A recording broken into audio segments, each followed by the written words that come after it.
Hello दोस्तों, नमस्कार दोस्तों। स्वागत है आप सभी का ऑनलाइन एडा फर्स्ट यूट्यूब चैनल पर। इस वीडियो में हम बात करें कई बड़ी और लेटेस्ट अपडेट के बारे में जो कि संबंधित है उत्तर प्रदेश में एलटी गेट शिक्षक भर्ती को लेकर। एलटी गेट शिक्षक भर्ती को लेकर नोटिफिकेशन तो जारी कर दिया गया है, लेकिन नोटिफिकेशन जारी होने के साथ ही अगर बात की जाए, अभ्यर्थी योग्यता को लेकर काफ़ी ज़्यादा चिंतित और परेशान थे, क्योंकि आप जानते हैं कि एलटी गेट शिक्षक भर्ती की जो योग्यता होती है वो थोड़ी कहीं ना कहीं कॉम्प्लिकेटेड होती है और इसको समझने के लिए बहुत सारी चीज़ें अभ्यर्थियों को समझनी होती है, चाहे वो इसके आवेदन के बारे में हो या योग्यता के बारे में। इस वीडियो में हम इसी पे बात करेंगे, एलटी गेट शिक्षक भर्ती की पूरी योग्यता के बारे में। क्या योग्यता है, कौन कौन आवेदन कर सकता है, किस सब्जेक्ट के लिए कौन सा कॉम्बिनेशन आपके पास होना चाहिए, और भी बहुत सारी ऐसी बातें जो एलटी गेट को लेकर महत्वपूर्ण हैं। एक एक करके मैं आप सभी को वीडियो में दिखाने वाला हूं, तो चैनल को सब्सक्राइब करके बेल आइकन को दबा लें और वीडियो को लाइक कर दें, जिससे कि आपको रियल ऑथेंटिक जानकारी ऑनलाइन अड्डा फॉर स्टडी यूट्यूब चैनल के माध्यम से मिलती रहे। सीधे शुरुआत करेंगे एलटी गेट की पूरी योग्यता के बारे में। दोस्तों, 7 साल के लंबे इंतजार के बाद एलटी गेट शिक्षक भर्ती को लेकर फाइनली विज्ञापन जारी हो गया। और जब से विज्ञापन आया तब से सबसे ज़्यादा पूछा जाने वाला सवाल है कि सर एलटी गेट की प्रिपरेशन कैसे करें, क्या पढ़ें, कैसे पढ़ें। पदों की संख्या कम है, कंपटीशन बहुत ज़्यादा है।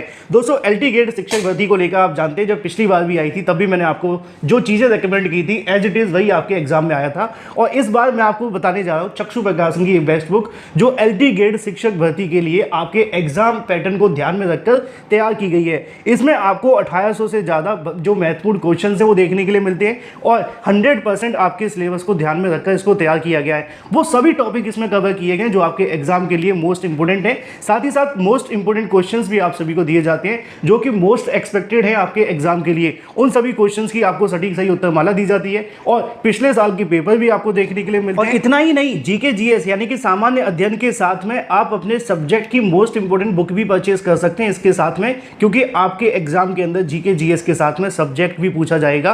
तो आज ही परचेस कर लें एलटी गेट शिक्षक भर्ती को लेकर चक्षु प्रकाशन की बेस्ट बुक। इन सभी के लिंक मैंने आपको वीडियो की डिस्क्रिप्शन में दे दिया। आप अमेजन, फ्लिपकार्ट या किसी भी ऑनलाइन वेबसाइट से परचेस कर सकते हैं। साथ ही अपने ऑफलाइन पर जो स्टोर है वहां पर जाकर भी तो अपनी तैयारी शुरू कर दो। देखो, कंपटीशन तो बहुत है, अगर मेहनत करोगे तो नौकरी मिल जाएगी, अच्छी बुक के साथ पढ़ोगी तो सीधे आते हैं मुद्दे पर। और मुद्दा आप सभी के लिए सीधा स्पष्ट है कि यूपी की एलटी गेट शिक्षक भर्ती को लेकर विषयवार नई योग्यता के बारे में, सब्जेक्ट कॉम्बिनेशन के बारे में और इन विषय के छात्रों के लिए बड़ी राहत के बारे में। देखो, एलटी गेट शिक्षक भर्ती जो है ना, इसकी योग्यता बहुत ज़्यादा आप सभी के लिए कॉम्प्लिकेटेड रहती है। क्यों रहती है, उसकी वजह है क्योंकि आपने देखा होगा कि आप प्राइमरी में आवेदन करते हैं, तो प्राइमरी में आवेदन करने के लिए आपसे योग्यता मांगी जाती थी, बीएड हो या बीटीसी हो और साथ में टीईटी पास कर लो, बस आपको आवेदन कर देना है।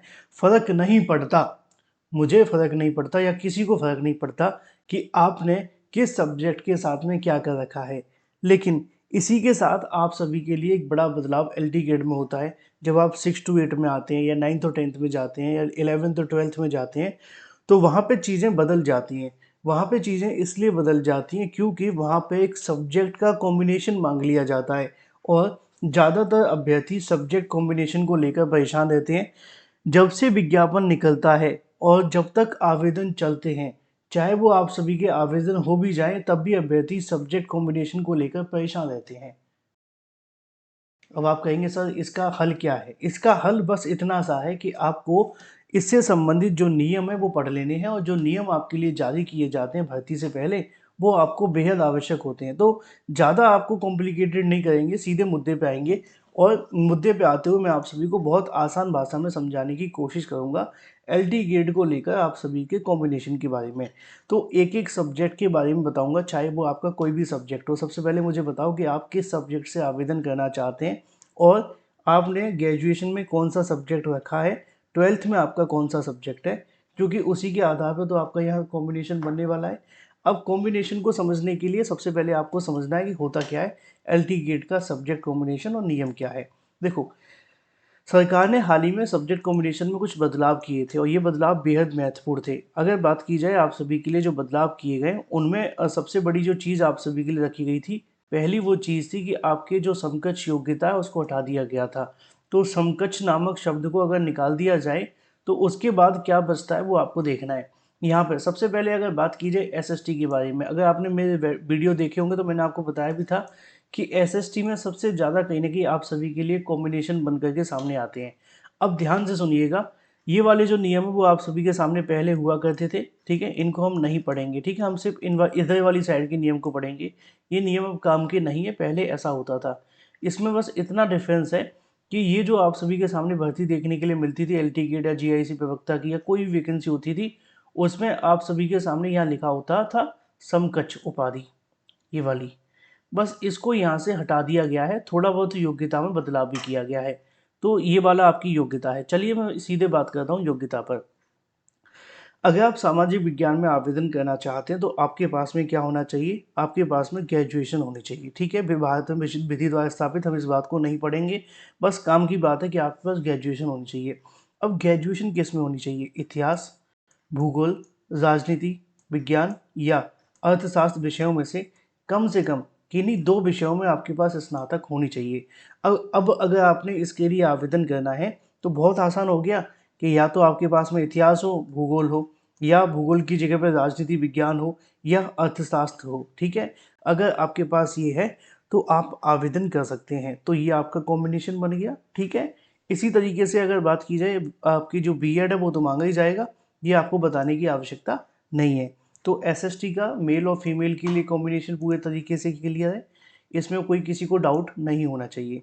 दूसरा है आप सभी के लिए इंग्लिश के बारे में।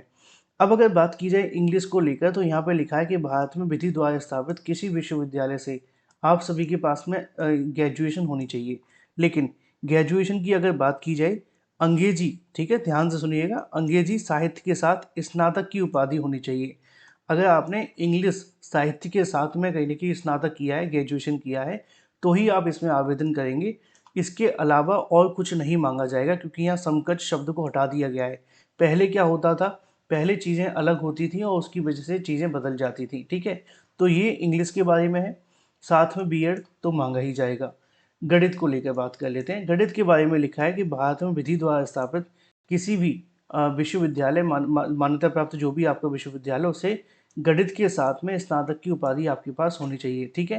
तो अगर आपके पास में गणित है तो आप गणित के लिए आवेदन कर लेंगे।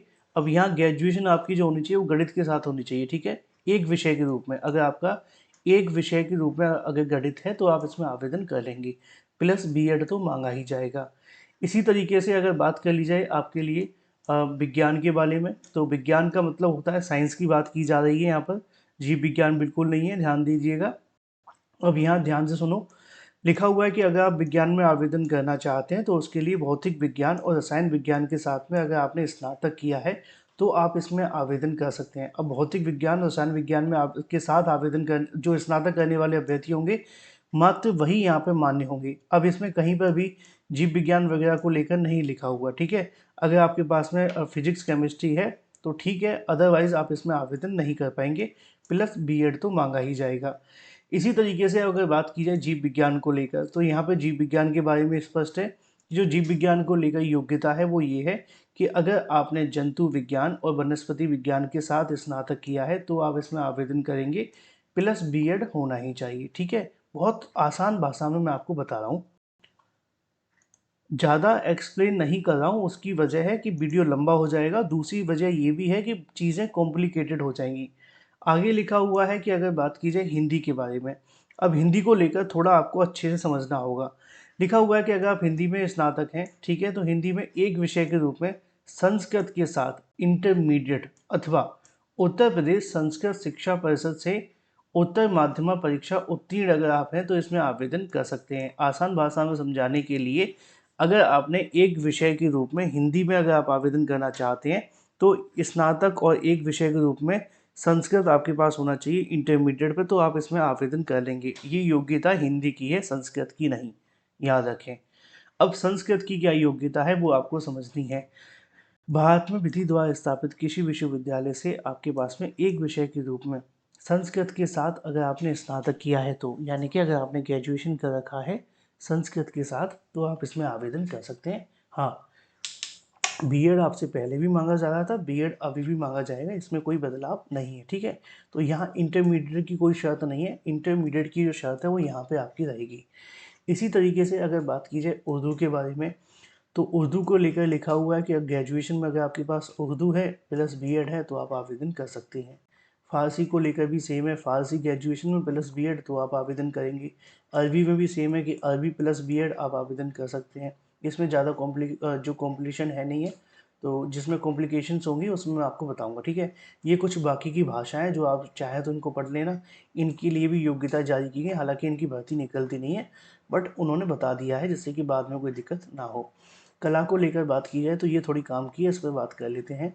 लिखा हुआ है किसी विश्वविद्यालय में, संस्था या किसी भी तरीके से अगर आप स्नातक किए हुए हैं तो स्नातक के बारे में लिखा हुआ है कि भारत में आप सभी के पास BFA में स्नातक एवं, अगर बात की जाए भारत में किसी विश्वविद्यालय से आपने बीएड कर रखा है तो आपको अधिमानी आहता के रूप में माना जाएगा। यानी कि अगर आपने BFA कर रखा है तो आप आवेदन तो कर सकते हैं, लेकिन बीएड है तो आपको प्रेफरेंस दी जाएगी, लेकिन योग्यता सिर्फ यही है, ठीक है। ये योग्यता नहीं है, ये अधिमानी योग्यता है, अधिमानी आहता है।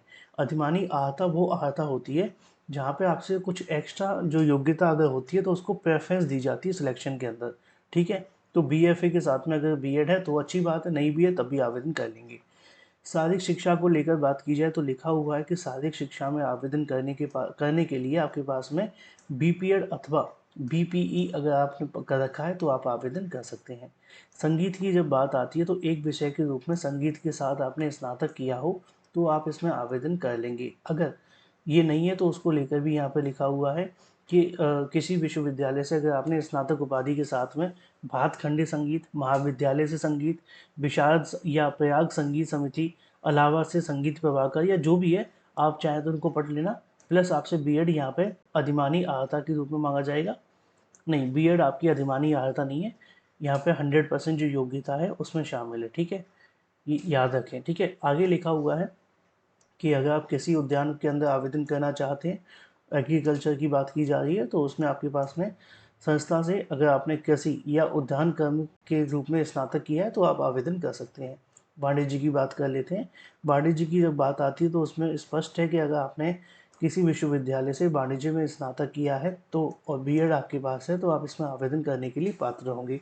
गृह विज्ञान को लेकर जब बात आती है तो गृह विज्ञान में भी यही शामिल होगा कि किसी विश्वविद्यालय से अगर आपने गृह विज्ञान में स्नातक किया है प्लस आपके पास बीएड है तो आप इसमें आवेदन कर सकेंगे। अब योग्यता की बात की जाए कंप्यूटर विषय के बारे में। कंप्यूटर में आवेदन करने के लिए भारत में विधि द्वारा स्थापित किसी विश्वविद्यालय से, संस्था से, या अगर आपने बीटेक या बीई, ठीक है, कर रखा है तो आप आवेदन कर सकते हैं। मान लो ये नहीं है तो आपके पास में कंप्यूटर में विज्ञान में स्नातक होना चाहिए, कंप्यूटर विज्ञान में। नहीं है तो ये आपके पास होना चाहिए कंप्यूटर एप्लीकेशन में। ये भी नहीं है तो NIELIT जो आपका होता है वो आपके पास होना चाहिए। अगर ये भी नहीं है तो भी आपके लिए कुछ योग्यता है क्या? यस, ये है बीटेक या कंप्यूटर विज्ञान में स्नातक या MSc कंप्यूटर विज्ञान में स्नातक अगर आपके पास है तो आप आवेदन करेंगे। यहाँ पे आपसे बीएड नहीं मांगा जाएगा, लेकिन ये अधिमानी आहता होगी। अधिमानी आहता वो आहता होती है जहाँ पे आपको एक्स्ट्रा योग्यता होने पर प्रेफरेंस दी जाती है, ठीक है। मानव विज्ञान को लेकर बात की जाए तो मानव विज्ञान में स्नातक किया है प्लस बीएड किया है तो आवेदन कर सकते हैं। सिलाई को लेकर बात की जाए तो सिलाई में अगर आपने आवेदन करना है तो फैशन डिज़ाइनिंग में आपने स्नातक किया हो प्लस बीएड आपके पास होना चाहिए, आप इसके लिए एलिजिबल हो जाएंगे। तो ये सारी की सारी आपकी योग्यता है LT ग्रेड को लेकर। अब मुझे नहीं लगता कि इसमें कोई ऐसी योग्यता है जो मैंने आपको बताई नहीं है या आपकी रह गई है। अगर आपके मन में अभी भी कोई सवाल है तो मुझे कमेंट करके पूछ लेना। देखो, कुछ विषय ऐसे हैं जहाँ पे बिना बीएड आप आवेदन कर सकते हैं, कुछ विषय ऐसे हैं, कुछ नहीं, सभी विषय ऐसे हैं जहाँ पे बीएड के साथ ही आपसे आवेदन लिए जाएंगे। मैंने पूरे सब्जेक्ट कॉम्बिनेशन को आपके सामने खोल करके रख दिया है। अब आप देख लो कि आपके पास कौन कौन सा कॉम्बिनेशन आपको बनाना है, क्योंकि इसमें ज़्यादा कुछ आपके लिए दिक्कत वाली बात है नहीं है। बस आपको अपने सब्जेक्ट को लेकर समझना है। हमें तो सारे सब्जेक्ट समझाने हैं, लेकिन आपको सिर्फ एक सब्जेक्ट समझना है जिसमें आपको आवेदन करना है।